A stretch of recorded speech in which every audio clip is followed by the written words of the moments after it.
Assalamualaikum warahmatullahi wabarakatuh. Sebelumnya, perkenalkan kami dari kelompok 1B. Di sini kami akan menjelaskan terkait formulasi dexamethasone yang akan kami gunakan. Jadi, dexamethasone ini merupakan salah satu obat yang memiliki onset cepat. Walaupun demikian, dexamethasone ini memiliki durasi yang singkat. Dexamethasone merupakan glukokortikoid sintetik dengan aktivitas imunosupresan dan antiinflamasi serta antihistamin.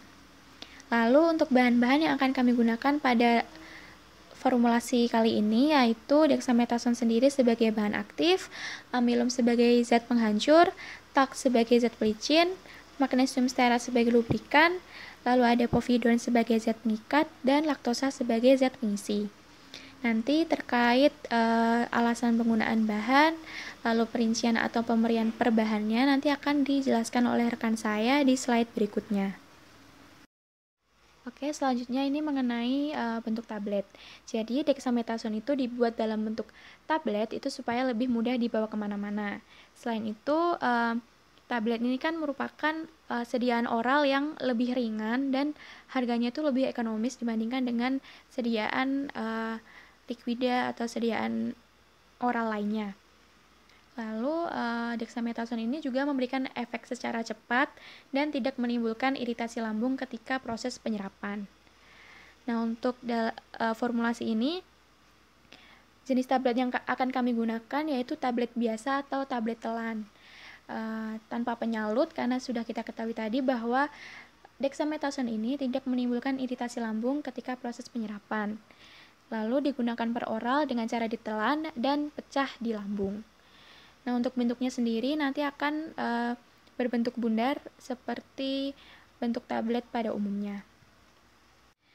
Selanjutnya terkait dengan disolusi tablet, kami mengambil dari Farmakopeia Indonesia edisi terbaru yaitu edisi 6 tahun 2020 pada halaman 352.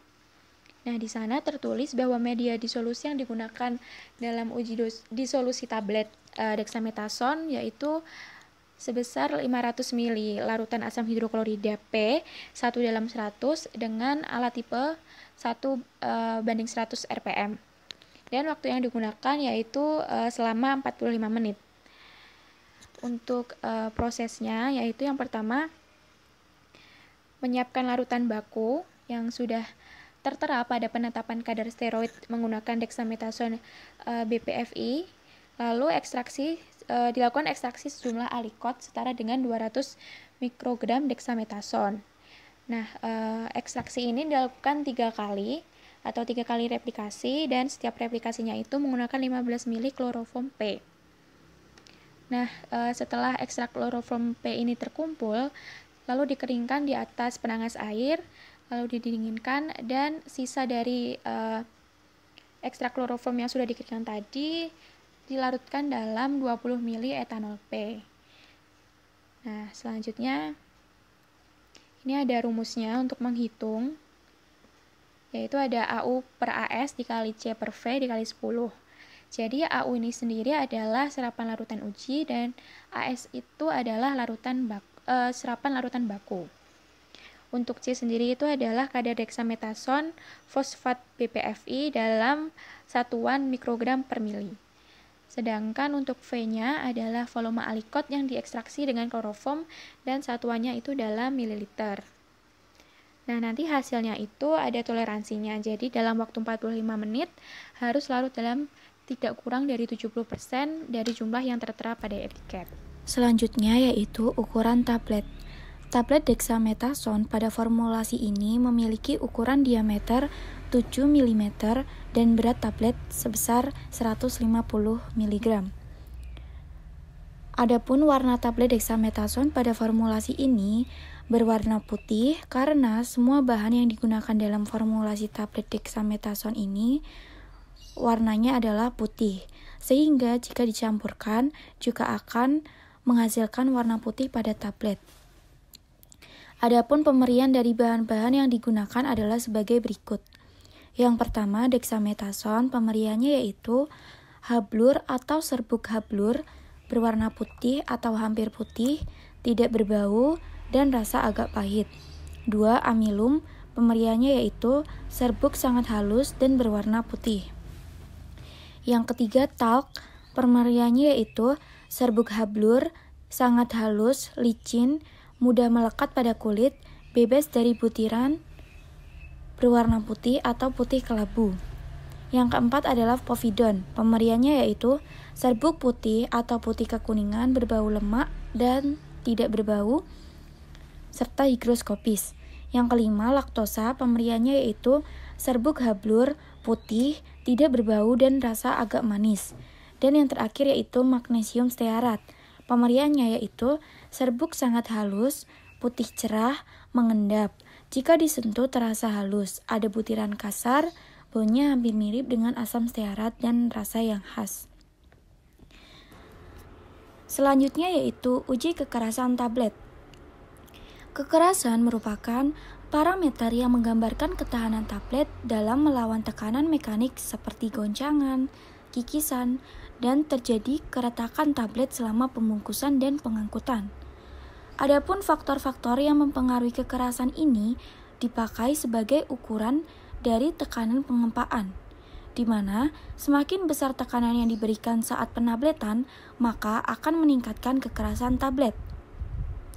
Uji kekerasan ini dilakukan untuk menggambarkan ketahanan tablet terhadap tekanan, goncangan, maupun pengikisan selama proses produksi, pengemasan, transportasi, ataupun distribusi pada tablet.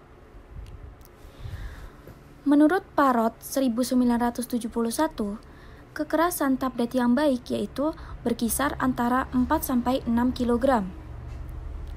Uji kekerasan dilakukan dengan cara mengambil 20 tablet, kemudian mengujinya menggunakan alat hardness tester.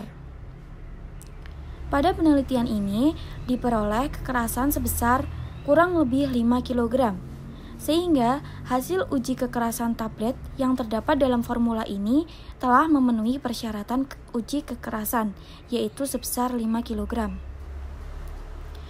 Kekerasan tablet menunjukkan ikatan yang terjadi antar partikel secara keseluruhan dalam tablet, serta menggambarkan tingkat ketahanan tablet terhadap kekuatan mekanik. Kekerasan tablet berhubungan dengan waktu disintegrasi, waktu pembasahan, dan disolusi tablet. Kekerasan yang tinggi dapat mengurangi kemampuan disintegrasi tablet. Kerapuhan menggambarkan kekuatan tablet yang berhubungan dengan kekuatan ikatan partikel pada bagian tepi atau permukaan tablet. Uji kerapuhan berhubungan dengan kehilangan bobot akibat abrasi yang terjadi pada permukaan tablet. Semakin besar massa tablet yang hilang, maka semakin tinggi kerapuhannya. Kerapuhan yang tinggi akan mempengaruhi konsentrasi atau kadar zat aktif yang masih terdapat pada tablet. Kerapuhan tablet memenuhi syarat bila kurang dari 1%. Menurut Farmakopeia Indonesia edisi 6, uji kerapuhan tidak diprasyaratkan untuk tablet dexamethasone. Waktu hancur. Uji waktu hancur tidak menyatakan bahwa sediaan atau bahan aktifnya terlarut sempurna. Sediaan dinyatakan hancur sempurna bila sisa sediaan yang tertinggal pada kasa alat uji merupakan massa lunak yang tidak mempunyai inti yang jelas, kecuali bagian dari penyalut atau cangkang kapsul yang tidak larut. Persyaratan waktu hancur untuk tablet tidak bersalut adalah kurang dari 15 menit. Untuk tablet salut gula dan salut non-enterik kurang dari 30 menit. Sementara untuk tablet salut enterik tidak boleh hancur dalam waktu 60 menit dalam medium asam dan harus segera hancur dalam medium basah. Tablet dexamethasone termasuk dalam tablet tak bersalut. Berdasarkan Farmakopeia Indonesia edisi 6, uji waktu hancur tidak diprasyaratkan untuk tablet dexamethasone. Bahan aktif yang digunakan yaitu dexamethasone. Bahan tambahan yang digunakan antara lain amilum sebagai disintegran, talc sebagai glidan, magnesium stearat sebagai lubrikan, PVP sebagai binder, dan laktosa sebagai filler. Selanjutnya yakni interaksi antar bahan. Yang pertama, laktosa dapat berubah warna menjadi kecoklatan dengan adanya senyawa alkali seperti magnesium stearat. Kemudian, laktosa dengan amilum dapat meningkatkan sifat alir karena amilum menutupi sifat alir laktosa yang buruk. Selanjutnya ada perhitungan per dosis untuk 200 mg. Dexamethasone sebanyak 0,5 mg, amilum 5% sebanyak 10 mg, PVP 5% sebanyak 10 mg, TAK 2% sebanyak 4 mg, magnesium stearat 3% sebanyak 6 mg, dan laktosa sebanyak 169,5 mg. Untuk perhitungannya dapat dilihat pada slide. Selanjutnya yakni prosedur pembuatan. Di sini kami menggunakan metode granulasi basah. Yang pertama yakni disediakan alat dan bahan, kemudian ditimbang dan dicampur dexamethasone 0,5 mg, amilum 10 mg, dan laktosa 169,5 mg. Lalu ditambahkan cairan pengikat PVP 5% sebanyak 10 mg yang dilarutkan dalam etanol. Kemudian diayak campuran yang lembab dengan ayakan 6-12 mes. Lalu dikeringkan granul pada suhu 40 derajat Celcius hingga 60 derajat Celcius.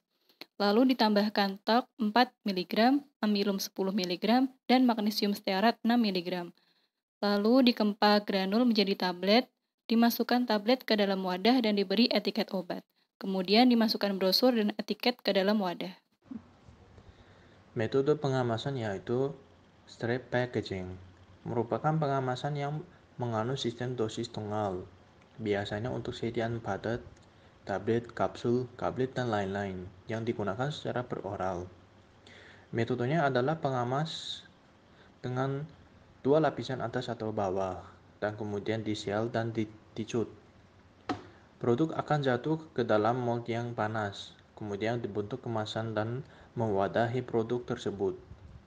Produk yang disegel antara 2 lapisan tipis ini biasanya mempunyai segel dan biasanya dipisahkan dari bungkus-bungkus yang berdekatan karena adanya perforasi. Pemilihan dari material harus tepat agar tidak ada migrasi dari produk keluar.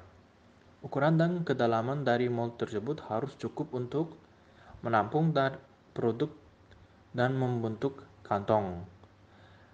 Dan jangan sampai produk tertekan. Contoh nausea, obat generik seperti dexamethasone. Berikut adalah referensi yang kami gunakan. Sekian dari kelompok kami, kurang lebihnya mohon dimaafkan. Terima kasih. Wassalamualaikum warahmatullahi wabarakatuh.